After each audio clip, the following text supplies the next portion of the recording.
नमस्ते मित्रांनो, discovery of medicinal plants या माझ्या चॅनलमध्ये आपल्या सर्वांचं स्वागत आहे। आज आपण एका अत्यंत रमणीय आणखी सुंदर ठिकाणी आलो आहोत। भोगावती नदीच्या काठावरती अगदी या गर्द झाडीमध्ये उभे आहोत। खास करून करंजीची आणखीन वाळुंजाची किंवा ज्याला बच्चा म्हटलं जातं अशी भरपूर प्रमाणात झाडं इथं उपलब्ध आहेत। अगदी नदीच्या काठानं बघितलं तर प्रत्येक झाड तुम्हाला काठाला बच्चाचं दिसेल। अत्यंत देखणा दिसणारा असा वृक्ष आहे। खास करून ओढ्याच्या काठाला आणि नदीच्या काठाला तो उगवतो। त्याची पानं जी असतात ती अगदी भाल्याप्रमाणे असतात। वरचा भाग हिरवा असतो, मागील भाग पांढरा असतो। त्याला मराठीमध्ये बच्चा असं नाव आहे। काही ठिकाणी याला वाळुंज म्हणतात, तर काही ठिकाणी याचं नाव बियाणा असं काही म्हटलं जातं। आता तो कुठून शब्द आहे मला माहित नाही नेमकं, पण माझ्या वाचनात तो आलेला आहे। तर सॅलिक्स टेट्रास्पर्मी असं याचं बॉटॅनिकल नाव आहे। इंडियन विलो ट्री असं देखील याला म्हटलं जातं आणि हे अत्यंत दुर्लक्षित झाड आहे। लोकांना याच्याविषयी काहीही माहिती नाही आहे। ग्रंथामध्येही कुठे उल्लेख फारसे याच्यामध्ये नाही आहेत, पण सध्या जे नवीन काही रिसर्च झालेले आहेत त्यानुसार हे अत्यंत उपयोगाची अशी वनस्पती आहे।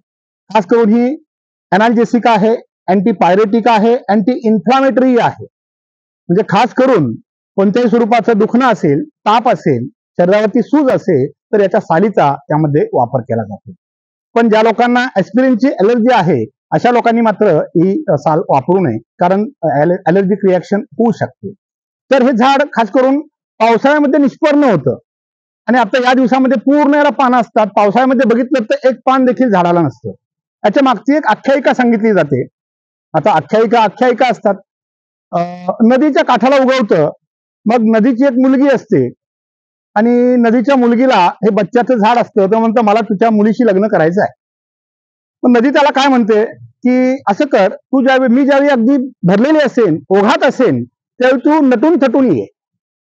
म्हणजे कधी नदी पावसात दुथडी वाहत असणार आणि ज्यावेळी नदी पावसाळ्यामध्ये दुथडी वाहत असते त्यावेळी याच्या अंगावरती एक पान पण नसतं, म्हणजे हा सुंदर दिसत नाही।